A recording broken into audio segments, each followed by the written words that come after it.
Good afternoon. নমস্কার জানাই সবাইকে।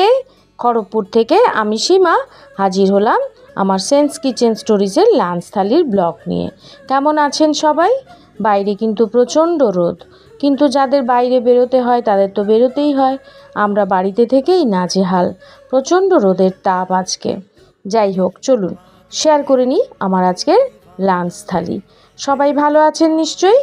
এই যে গরম ভাতের সাথে লেবু লঙ্কা নিয়েছি, এটা করলা ভাজা, ওটা হচ্ছে সব রকম সবজি দিয়ে একটা ঘন্ট, আম দিয়ে মুসুর ডাল আর চিকেন কষা, আর সঙ্গে এই যে এক ফালি আম। পছন্দ হয়েছে আমার আজকের লাঞ্চ থালি? তাহলে অবশ্যই কমেন্ট করে জানাবেন কেমন লেগেছে আমার আজকের ভিডিও আর লাঞ্চ থালি।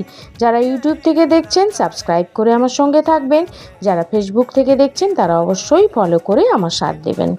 সবাই খুব ভালো থাকবেন, সুস্থ থাকবেন, আনন্দে থাকবেন। ধন্যবাদ, টাটা।